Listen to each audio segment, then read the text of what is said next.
हमें लगता जरूर है कि संसार में हमारे दुश्मन हैं, मगर वो संसार में जिसके दुश्मन होते हैं महाराज, केवल जब व्यक्ति के अंदर विकार रूपी दुश्मन होते हैं तभी बाहर उसके दुश्मन होते हैं। अगर हमारे अंदर विकार रूपी दुश्मन ना हो तो बाहर हमारे दुश्मन नहीं हो सकते हैं। काम क्रोध लोभ मोह अगर हमारे अंदर ना हो तो बाहर हमारा कोई दुश्मन हो ही नहीं सकता है। तो वास्तविक दुश्मन कौन है? हमारे विकार। और जब वो जो सच्चा सूरमा वही है जो विकारों को मार सके, और अपने विकारों को जो मार ले वही जो है शत्रुओं को मारने वाला होता है। तो शत्रुघ्न ने किसको मारा था? लोभ रूपी मंथरा को, है ना, उमक करके और कुबरी जो है कुबर निकाल दी थी मंथरा की। तो जिसने लोभ को पहचान करके मारे, वो जो काम को पहचान करके मारे, वह वास्तविक शत्रु को पहचाना है। इसके बाद में अरे लक्षण धाम राम प्रिय सकल जगत आधार, और गुरु वशिष्ठ ते राखा लक्ष्मण नाम उदार। शुभ लक्षणों के धाम जो है ये लक्ष्मण जी के ऊपर हाथ फिराते हुए, शुभ लक्षणों के धाम लक्ष्मण धाम, और श्री राम जी को अतिशय प्यारे होंगे, है ना। और इन्हीं के आधार पर तो पूरी सृष्टि है, अर्थात ये अप्रत्यक्ष रूप से बाबा जी ने कह दिया कि ये कौन है? शेषा अवतार है ना। तो सकल जगत आधार गुरु वशिष्ठ ते राखा लक्ष्मण नाम उधार।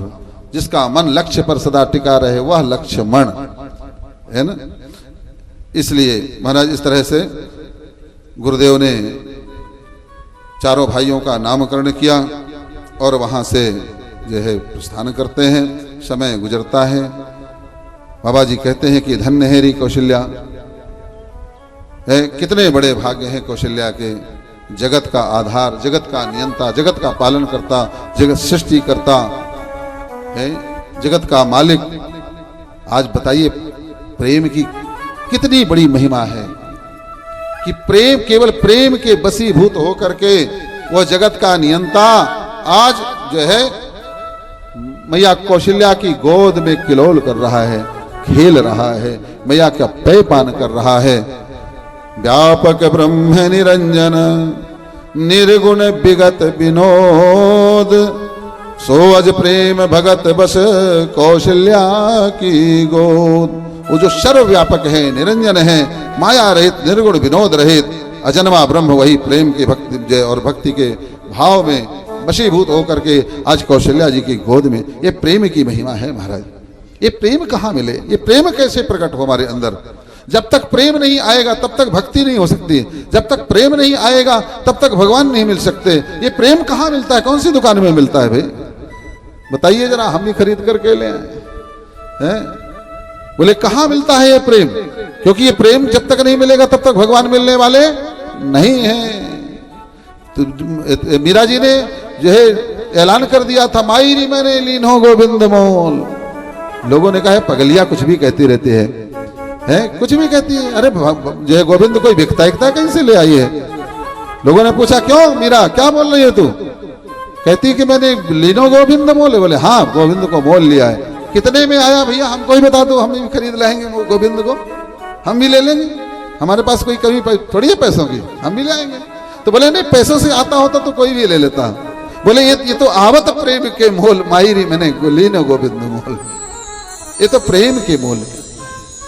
मगर ये प्रेम कैसे पैदा हो भाई? ये प्रश्न उठता है। प्रेम प्रेम प्रेम प्रेम प्रेम की चर्चा होती है, मगर प्रेम पैदा कहाँ से होता है? कौन सी भूमि में पैदा होता है? कौन से बीज डालने पड़ते हैं भाई इस प्रेम को पैदा करने के लिए? क्या प्रोसीजर है इसका, जानना चाहिए व्यक्ति को। क्योंकि ये जब तक प्रेम नहीं आएगा तब तक कुछ होने वाला नहीं है। और प्रेम ऐसा आए कि जित देखूं तित और सकीरी सामने मोरो सावरिया। जब प्रेम आता है तो फिर सारा द्वेष, सारी ईर्ष्या, घृणा, नफरत सब समाप्त हो जाता है। कुछ रह ही नहीं जाता, केवल भगवान ही भगवान छाया दिखाई देता है। ये भी भगवान, वो भी भगवान, वो भी भगवान, वो भी भगवान, सब में भगवान ही भगवान दिखे। अरे प्रभु आप, अरे प्रभु आप, अरे प्रभु आप, है ना। ये प्रेम की महिमा है। संत नामदेव इतने बड़े संत हुए, भक्ति करते करते ही प्रेम निश्चित होता है। भक्ति करते, भक्ति और त्याग के द्वारा, जय संयम के द्वारा, तप के द्वारा, जब हम अपने अंदर के विकारों की परतों को खोदते चले जाएंगे तो एक समय आता है कि प्रेम की धारा प्रस्फुटित हो जाती है, उसी का नाम प्रेम है। जैसे कि कुआं खोदिए तो परत दर परत निकलती चली जाती है ना, बोरिंग करें तो परत की तरफ निकलती है ना, भले अब मिट्टी आ रही है, फिर उसके बाद में पत्थर आ रहा, अब थोड़ा जो है गेरू आ रहा है, फिर फलाना आ रहा है, ढमाक, ये परत की परत है, लेयर है ना। और इन लेयरों को जब काटते काटते एक समय ऐसा आता है कि जो है फिर वहां से जल की स्रोत ऊपर आ जाती है। बोले हाँ भैया अब तो जल आ गया, अब जल आ गया आ गया आ गया, है ना। ठीक इसी तरह से हमारे हृदय रूपी भूमि में अनेकों परतें जमी हुई हैं महाराज। एक काम की परत, क्रोध की परत, ईर्ष्या की परत, घृणा की परत, नफरत की परत, ये परत दर परत जमी हुई है। और जब हम एक एक परत को निकालना प्रारंभ करेंगे और सब जिस दिन निकलेंगी, इसके बाद में जो धारा प्रस्फुटित होगी वो प्रेम की धारा प्रस्फुटित होगी, जो फिर सब में सबके अंदर भगवान को देखेंगे, भगवान के अलावा कुछ भी नहीं दिखाई देगा। संत नामदेव जी महाराज, उनका नियम था कि जो है अपने भगवान का भजन करते और बढ़िया अपने हाथ की रोटी पोते और इसके बाद में बढ़िया घी लगा करके खाया, प्रसादी पाया करते थे भगवान को भोग लगा करके। एक दिन की बात ऐसी घटना घटित हो गई कि कुटिया में ये अपनी जो है रोटियां सेकी ही थी, रखी थी, अंदर जो है डिब्बा लेने के लिए गए, घी ले आए तो जो है रोटी में घी लगा करके और भगवान का भोग लगा करके और भगवान को अर्पित कर दें, फिर का प्रसादी पाए। मगर जब तक जो है नामदेव जी अंदर गए तब तक एक काला कलूटा कुत्ता आया और पूरे की पूरी रोटियों को दबाया, यूं चला। जब तक वो डब्बा लेकर के घी का आए, देखे कि वो कुत्ता जो है पूरी रोटियों को दबा करके लेकर के जा रहा है और भागने लग गया।